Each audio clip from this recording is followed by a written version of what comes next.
Thank you. They call these kids the last generation of Syria. They have lost their homes. They have lost some of their families and friends.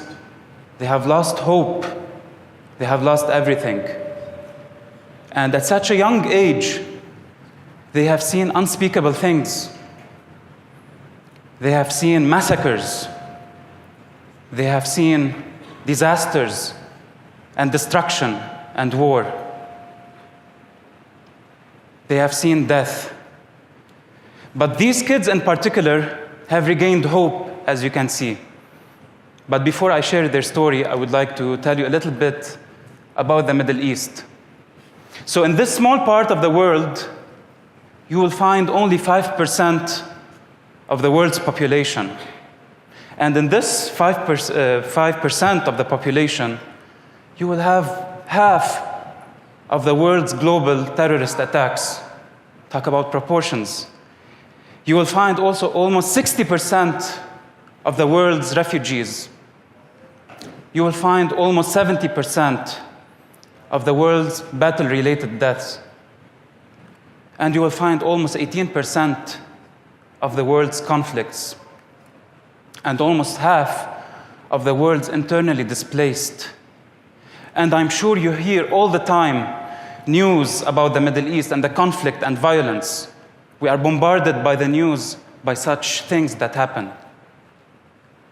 And the war in Syria, it's the worst humanitarian crisis of our time.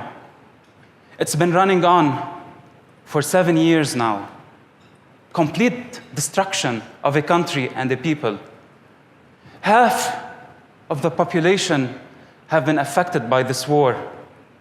Around 5,000 women, children, and elders fled their homes every single day.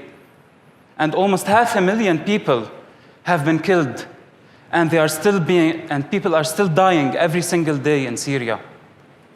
And 13,500,000 people require urgent humanitarian aid.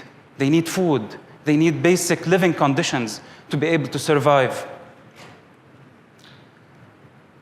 As for the internally displaced, 33% of Syria's population were forced to flee their homes and stayed within Syria.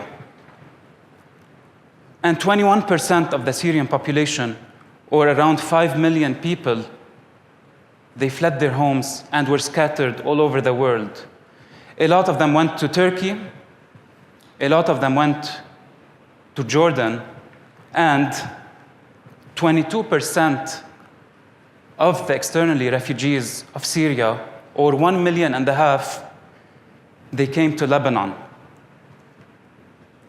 When all of the industrial world and rich countries and the countries that have vast resources and the infrastructure and the capacity to welcome these refugees, when they closed their doors in a country like Lebanon, with all our challenges, we opened our borders to 1.5 million documented refugees with not a single condition. Let's talk a little bit about Lebanon. Raise your hand if you know where Lebanon is. Okay, not a lot. I don't blame you. It's not a pub quiz. It's impossible to find Lebanon unless you have a microscope. So I'm going to help you a little bit. We're going to zoom in on the map. There you go. Raise your hand if you see Lebanon now. Great. So as you can see, Lebanon is right in the middle of the regional conflicts. They say it's the red zone, where there are the wars and proxy wars. And in Lebanon, this is where Starmanship, our company, was founded by my father. He's right here. Raise your hand. Yeah. Our company was founded on the mission that we will become a lighthouse and a beacon of hope to Lebanon and the region, and to start a revolution of character and a mental revolution. And we are so blessed and honored to have partnered with Franklin Covey in 1998, which accelerated our mission and helped us enable greatness in this dark area of earth. And as you can see on our borders, on the northern side we have, and the eastern side we have Syria, and on the south we have Israel. Our area size is only 4,000 square miles, with a population of 6 million. 2 million of them are refugees. 1.5 million Syrian refugees, and 500,000 Palestinian refugees. 1/3 of people in Lebanon are refugees. So if you see 3 people walking on the streets in Lebanon or in Beirut, one of them is a refugee. Can I shock you more? Let's see the size of Lebanon. In proportion to the United States, Lebanon, if you try enough, you can't see it. It's almost 900 times smaller than the US. Compared to the state of Utah, Lebanon is 21 times smaller, but at least you can see it on the screen now. And compared to where we are right now in Salt Lake, Great Salt Lake, a country is twice the size, Lebanon is twice the size of Salt Lake. This is the distribution of refugees in Lebanon in 2012, when the war started in Syria. In 2013, this was the distribution of refugees. And in 2014, this was the distribution of refugees in a country twice the size of Salt Lake. And as I mentioned before, the general reaction of Lebanese was welcoming and it was generous. A lot of local and international NGOs and institutions, they started in Lebanon to address this great need. And one such organization was Heart for Lebanon, who decided to do things a little bit differently. And they decided to partner with us to develop leaders, one child at a time, through their own educators. And Heart for Lebanon's mission is to move families and communities from despair to hope. And they help them grow psychologically and spiritually. So Heart for Lebanon was born in 2006, but their activities and operations vastly expanded at the beginning of the war in 2011. And they also provide humanitarian aid in the form of food packages and hygiene packages to these families. So they serve currently 3,000 families a month, where they send them 3,000 packages on a continuous basis. And they also serve 500 families through partner churches and among other institutions and NGOs. And moreover, they started 3 educational centers, they call them Hope Centers, where they teach basic academics and they provide a basic education for these. We have around 350 kids, because a lot of them have missed school for the last 4 to 5 years. And currently they are opening a 4th one where they will be serving much more kids. They are opening it in Bekaa Valley of Lebanon. And so we approached them with the leader in me and had the discussion about a major development leadership program for these kids. And they found an essential fit and an alignment between their own mission and the mission of the leader in me, of inspiring greatness, one child at a time.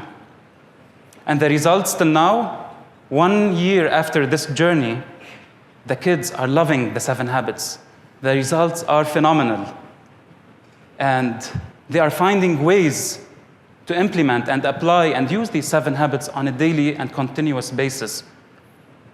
Their attention shifted into building communities of hope, and their confidence in themselves grew tremendously, because they're being told all the time that they are great, they have potential, they have so much energy and talent and creativity.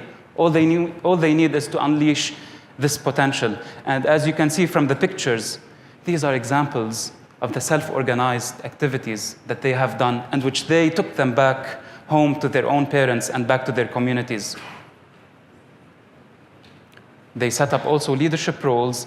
They set up goals at the beginning of the year, and then they achieved at the end of the year. They celebrated together. And the biggest major impact of all, and as we communicated to Heart for Lebanon at the beginning of our discussion, was the impact that was on the level of educators and teachers. You know, these educators, they have a tough job. They don't deal with a typical kid from a private or public school. They are dealing with kids who have been through a traumatic experience. And so they were, before the leader and me, they were depressed and emotionally drained. And because they have to listen continuously, daily, on an hourly basis, to hard questions, to their suffering and problems, and not able to handle questions such as, where's my father? Why did this happen in my country? When do I go back? What's my future? And after these teachers, by the way, this is from a coaching session with our facilitator and coach Joanna on the far left. So after they attended the 7 Habits of Highly Effective People training and the weekly coaching that they received, these teachers were changed. And they found new power from the 7 habits. They were able to change their paradigms and increase their circle of influence, and were able to answer those hard questions and telling them, hey, you're a leader, you're in charge. How can you be proactive? What's within your circle of control? What's the end in mind for your life? Forgive and forget. Be a transition person. And they used these as a focus of their teaching and lessons,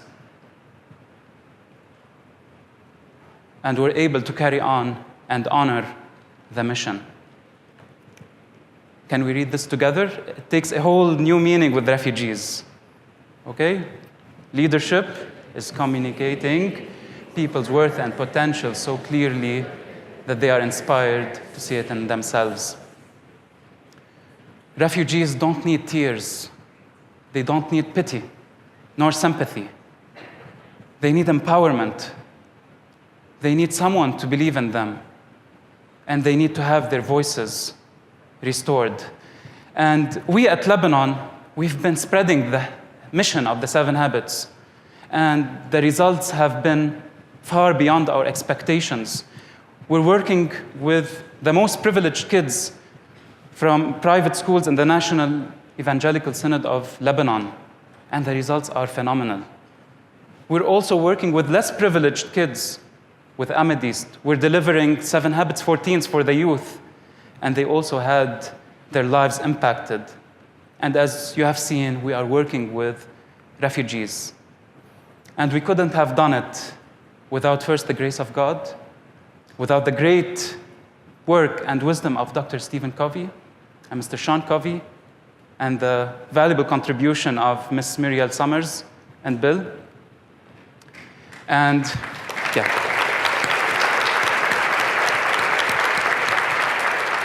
If in a messed up country like Lebanon can do it, you can also do it. God bless you all. Shukran.